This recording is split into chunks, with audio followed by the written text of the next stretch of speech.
Hi guys, welcome to your grade 8 and grade 9 analysis of William Blake's London. We are going to be looking at individual words, how to extend our explanation in terms of hitting a grade 9. Before you do anything, I would hope that you were aware of where the poem comes from. William Blake has an anthology of poetry called The Songs of Innocence and The Songs of Experience, and it's 2 parts. Your Songs of Innocence are about children playing and obviously innocence and something idyllic, and you've got like poems like The Chimney Sweeper, The Little Boy and The Lamb. In the second half, which is The Songs of Experience, all of that transforms and the lamb becomes the tiger, the chimney sweeper is transformed again, and the little boy is lost, the little boy is found. In there you get London.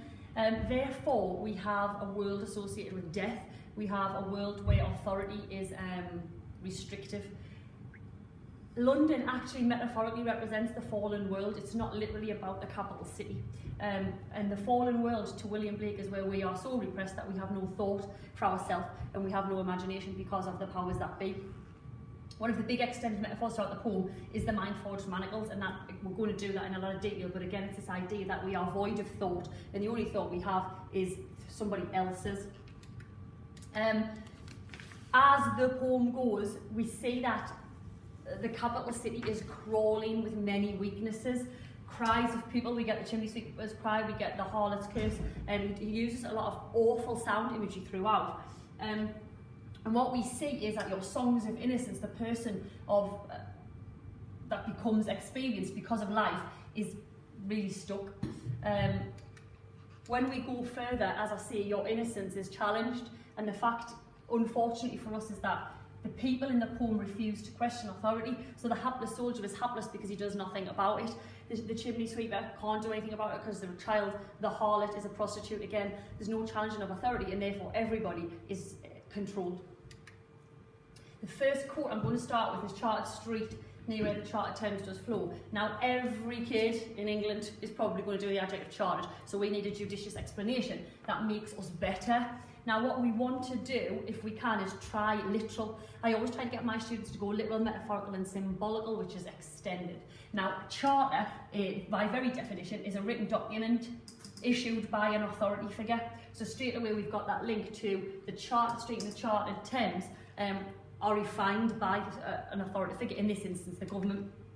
Now, the utilisation of this term means that the city is confined and limited, therefore the people will be. Now again, you want to go further than that. He is stressing the physical confinement of the people, that they can't get out. That's going to become mental when we get the mind-forged manacles. Again, more symbolically, so this is where we start hitting the grade 8 and the grade 9.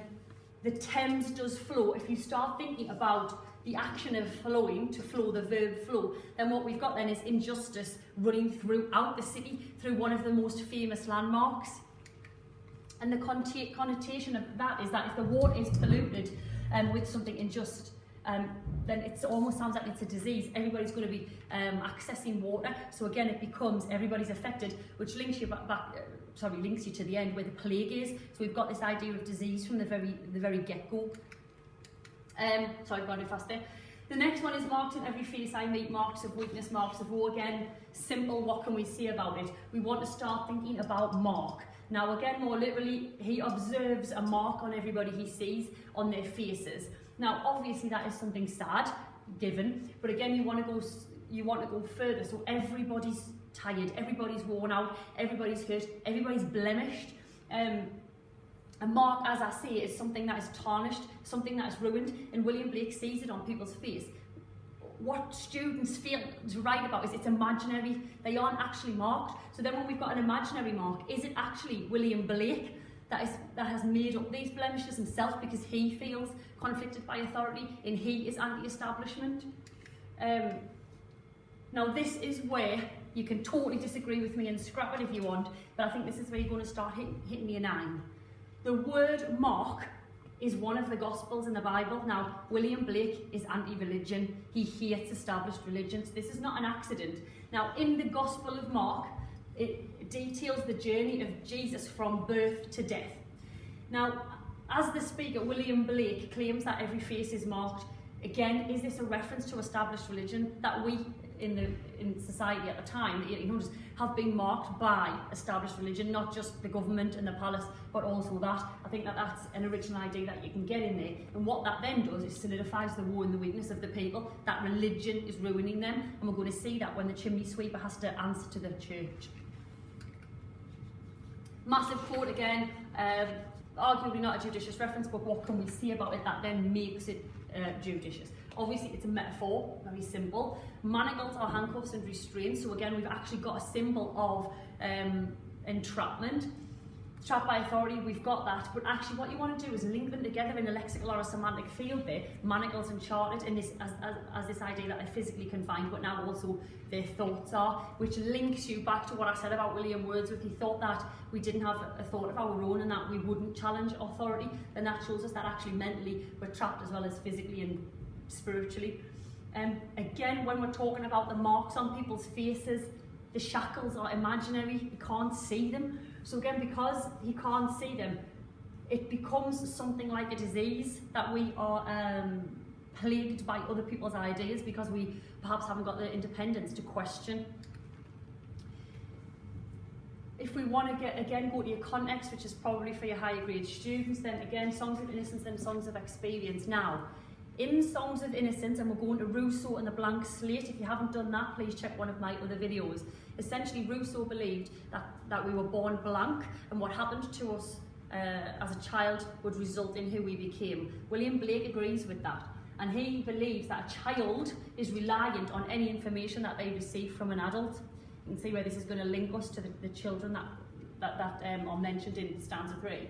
So the fact that we have mind-forged manacles, then the problem is that any information we are receiving from an adult who is repressed or oppressed is in fact contaminated information, and what it serves to do is trap the child even more. So the child who's the chimney sweeper is further restricted from society, and then actually worse than that, killed. The child, the chimney sweeper, is going to be killed. For mind-forged manacles as well, we're thinking about something forged, something that's made, something that is welded, the Industrial Revolution. So if you start thinking about your word there, welded in print, suggests something everlasting, which links us to the cyclical horrors of London and this idea that Blake thinks these cyclical horrors will continue to exist. Which leads us into Chimney Sweeper's Cry and Blackening. Blackening's huge. So he starts attacking the church here, as I've mentioned. So the church obviously is involved in the horrendous job of the chimney sweeper. Now your adjective blackening, again, we can go easy and we can go more difficult. They are literally covered in soot. But again, we've got this idea that the church is literally black as well. Metaphorically and symbolically, we know that black is associated with death. But we want to start arguing that it's the loss of innocence of the child. Songs of Innocence and Songs of Experience. Blake was against child labour. In fact, it's his go-to argument in the Songs of Innocence and Experience, and this is his protest. However, the protest of the chimney sweep, the poor little thing, can only cry. What's a cry going to do? Again, it links you to hapless. They can't defend themselves. He was angered so much about the chimney sweep that there's 2 other poems about it in his anthology if you get a chance to look. Leads you to the hapless soldier. So now we've moved and now we're blaming the palace. So royalty are being blamed as well. And obviously your literal image there is that royalty has blood on their hands, a little bit like Lady Macbeth reference. But again, where the chimney sweeper could only cry, the soldier can only sigh. Not only that, but it's modified by the adjective hapless. Hapless, it's a hopeless sigh anyway. So he's hopelessly sighing at the royal family, sorry. What is the horrendous thing that students miss? He's still going to defend the royal family as a soldier. So he doesn't believe in what their thoughts, he doesn't believe in what they believe in, but he still pointlessly defends them, which you can see the evil of authority there being put into place. Again, just pause the video if you want the extra notes on there. I think the hapless soldier does link you straight back to the chimney sweep when we see the innocence of the child and now how the adult has in fact been ruined. When we get to the last stanza, and again, trying to be judicious and trying to move away from everybody else in England, these 2 words I think are crucial. If you've done volta before in poetry, then arguably this is the volta. You've got your conjunction but, and you've got your determiner most. Now what they do is but, most. That means that this is the worst part of London. According to Blake, it's midnight. So again, we've got things associated with midnight, like it's dark and it's the unknown.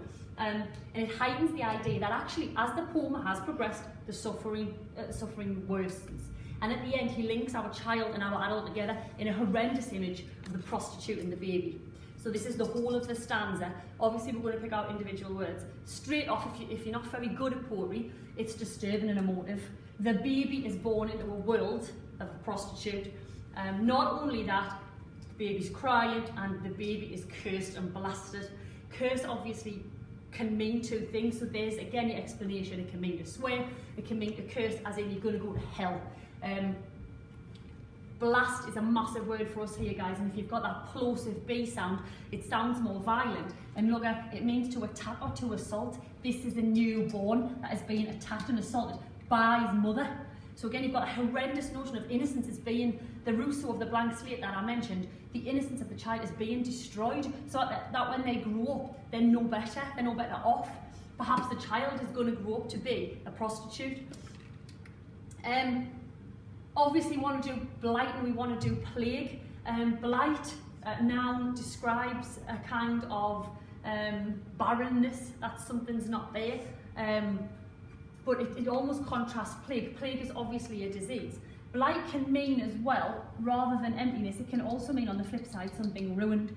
Now the prostitute has been ruined by society, hence her being a prostitute.